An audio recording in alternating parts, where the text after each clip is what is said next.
Everybody has a different theory on what's going wrong at Manchester City this year, and a lot of them are quite valid, but I'm going to throw a different one out. It stems from a lack of leadership. We're going to talk about why that is and who that falls on next, here at Pints and Punditry at the Pitchside Pub.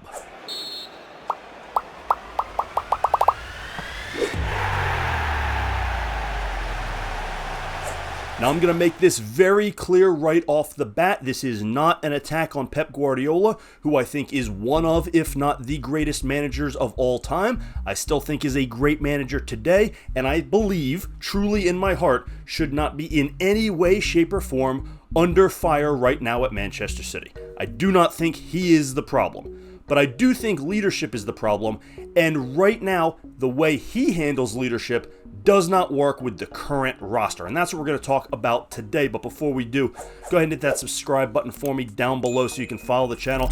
Get down in that comment section. Let me know your thoughts on this, about Manchester City's problems. Get down in that comment section. Let me know what you think. You can also leave some comments on Twitter at Pitchside Pub, and check out the website, pitchsidepub.com. So leadership can be tricky, because it can come in a lot of ways and shapes and forms. And there's good leadership and there's bad leadership, but they don't all look the same. It can come from managers, it can come from players, it can come from front office personnel. Every organization, every club, in any sport, this is not unique to football, soccer, every club has a different way of handling it, and what works for one club won't necessarily work for another. And every group of players and coaches and support staff, it is a living, breathing organism that changes when one player leaves and one new player comes in. It can change the entire dynamic. I've been in locker rooms and clubhouses and all my entire life at relatively high levels, both college and professional, and I've seen lots of different examples of this. I've been on the player side, I've been on the coach's side, and good leadership makes itself known, and bad leadership stands out like a sore thumb. I think Manchester City's problems stem from a lack of leadership. Now, if you want to blame them getting old, very valid. That is a key point, and that is correct. If you want to blame the small squad side, yes, there is some validity to that. If you want to blame the injuries to Rodri and the others that have been out, yes, absolutely valid. Leadership is what helps solve those problems when they happen. You can get away with not having strong leadership. I think Manchester City has gotten away without strong leadership, at least from the players, for a few years now, because they were simply that much better than everybody else. So leadership is not the end-all be-all, but it is what helps right the ship when things go wrong, and that's what they're missing right now. First, I'll talk about Pep. Sometimes the manager is the hands-on leader. Jurgen Klopp was this way. There are a lot of managers that are very involved in the leadership, and the leadership starts and ends with them, and that's wonderful. That's great if you are that kind of manager, but you don't have to be. And Pep Guardiola has had a lot of success over the years by being more of a hands-off type leader. He's obviously very hands-on with the tactics, and you see the animation and the constant coaching. But from a leadership standpoint, he wants to treat his players like professionals, like grown men. He lets them go to dinner, he lets them go party, he lets them go on vacation. You show up, you do your work. Yeah, I'm watching. I can see who's committed. I'm going to play the guys that I think are committed. He takes it into consideration, but he's not that kind of leader. He's not the kind of leader that's going to dictate what you can eat and give you the strong curfew and treat you like children. And again, I'm not knocking that. There are a lot of really heavy-handed managers in all sports, and those tactics work fine for them, and they've had lots of success doing it. This is not a right or wrong thing, but Pep is a hands-off kind of guy. And he's more of a, I want the players to lead themselves kind of guy. And he has had that in the past. Even at Manchester City, where you may not have the culture that he had at Barcelona and Bayern Munich with the more historic clubs, but he had strong leaders. He had Vincent Kompany. He had Fernandinho. He had really strong leaders in that dressing room, so that when something was going wrong, he didn't have to come in and say, hey, you need to do this, you need to stop doing that. No, the players policed it. The captains, the leaders of those clubs. You didn't mess around on Vincent Kompany's team. That guy is scary. That guy is tough. And he's probably becoming that kind of manager, right? Opposite of what Pep is, because that was his personality. But Pep could get away with being more hands-off because he had Vincent Kompany back there. And Fernandinho was another great example. And since those two have left, they were captains. Kompany was captain for a few years, and then he left, and Fernandinho took it over, and then he just got too old, and he was gone. And since then, they really have not had that leadership. And you notice those were not leaders in the sense of being the best players on those teams. Kevin De Bruyne has been the best player since he's been there. Sergio Aguero was one of the stars. But Vincent Kompany was the captain, right? And Fernandinho was the captain. Kevin De Bruyne was not a captain.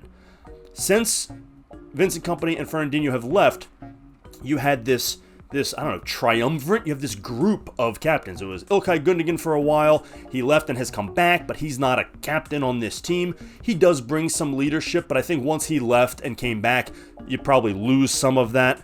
Kevin De Bruyne is a captain, and Kyle Walker is a captain. And it's hard because I think a lot of the blame falls on Kyle Walker here. He's not captain material. Now, we know about the off-field exploits, and they are not pretty, and he does not appear to be a good human. Let's just put it out there. I don't think he's a great guy. He's on my club. I'm clearly a Manchester City supporter. He's a frustrating player to watch. The dive on the non-headbutt in the Manchester Derby this past week was absolutely embarrassing. In fact, I tweeted that out, that he is embarrassing to have on your club sometimes. And when you see the news stories, it's embarrassing. But the players do seem to like him. It doesn't seem to be a clubhouse issue. The players seem to like him. But that doesn't make him a good leader. Being likable does not make you a good leader. He is a captain of this team, and frankly, I don't think he's a good one.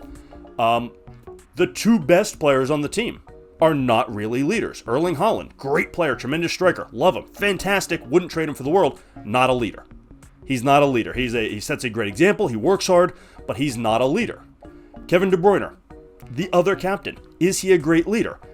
He's a guy who has sort of flaked out on international duty. He's hurt a lot. That doesn't make you a bad leader, but it does make it tough to be out there leading by example, especially if you're not training with the team every day. He's a best player. He's not necessarily a great leader. I feel like the captaincy has gone to those guys because Kyle Walker's just been there for a while and he's the oldest, and Kevin De Bruyne is the best player. And they don't have a true leader. Rodri was the closest thing they had to him. At least he was tough. And if it was going to get scrappy, he was going to get in the middle of it and probably choke somebody out. That actually happened. Ruben Dias is probably the closest thing they have to a leader, but he has been relatively young. He is now old enough to have established himself, and frankly, he should probably be the captain of this team. But when you have veteran players who have been with the club for 5, 6, 7, 8 years, it's tough to unseat them there and their captaincy and give it to Ruben Dias. So I think there's a lack of leadership. There's a leadership vacuum here that is not being filled. Now, I don't think this is relatively new. Like I said, I think since the departure of Fernandinho a couple years ago, they have lacked true leadership. It just hasn't mattered because they've been so much better than everybody else. When you're that damn good, it doesn't matter, right? When you're just that much better, the talent just sort of wins out. But leadership is the sort of thing that steps up in times of crisis. And Manchester City, make no doubt about it, is in crisis. They have a problem. They need to reevaluate how they do. They need to get tough. And you can see it from the way they're losing games. It's not just the losses. It's losing games where you have a lead. It's these late comebacks they're giving up. It's these really bad defeats. Those stem from a lack of mental toughness and a lack of leadership. And I think Pep needs to make some tactical adjustments, but I think he needs to make some leadership adjustments as well. And maybe he needs to take a more hands-on approach with the leadership. Or maybe it takes a bold statement and to say, you know what, Kyle, after those antics in the derby and all your off-the-field crap and everything else, I'm sorry, I'm stripping you of your captaincy. And we're going to give it to Ruben Dias. Now that would be a move. That would be a move. And that would put a lot of blame on Kyle Walker, and I don't think for a second that's going to happen. But maybe it would take something like that. Maybe it's something that happens in the offseason and they can move on from Kyle Walker and give it to Ruben Dias. And you could explain not having it be De Bruyne because he's not on the pitch enough, right? Or you make it him and Diaz is the second, and so he ends up actually being the captain for a lot. But you need this changing of the guard. I don't pretend to have all the answers here, but that's what I'm seeing. A lack of leadership. When things are going wrong, there's a lot of guys looking around at each other going, Well, who's going to step up and take charge of this? And they're too talented for that. They're too good for that, and they haven't had that problem. That is where they are missing Rodri as much as anything else. He is not a particularly outspoken guy off the field. He doesn't have social media, but when that guy's out there, you know there is a sense of control, and they are missing that as much as they are missing his actual control in the midfield. I think Ruben Diaz has that quality, and he can step up and do it, but right now, there's a power vacuum. There's a lack of leadership, and it shows. And that is the problem when you have really difficult times and you need somebody to step up and you have everybody looking around and the coach is used to letting the players take care of it. So Pep's going to have to step up a little more in the leadership department and take a more hands-on role than he's probably used to. I think we're ready for a changing of the guard in the actual captaincy. And some of these young players who have been there for a few years need to step up and go, okay, thank you for your service, but now it's time for me to take over and fix this. Because right now everybody's looking around for somebody to step up and nobody's doing it. And it doesn't come from scoring a big goal, and it doesn't come from making a big save. It comes from accountability and toughness and stepping up in the dressing room. I've been a part of a lot of teams. I'm obviously not in the dressing room in Manchester. I'm not anywhere near Manchester, but from afar and from the comments and from the body language, that's the stuff you can see. I would love to get your comments. Get down in the comment section. Let me know your thoughts. What else is Manchester City missing? Does the leadership matter? Get in that comment section. Let me know what you think. You can also leave comments on Twitter at Pitchside Pub. While you're at it, make sure you hit that subscribe button for me down below so you can follow the channel and check out the website, pitchsidepub.com. Thanks as always for joining us here on Pints and Punditry at the Pitchside Pub.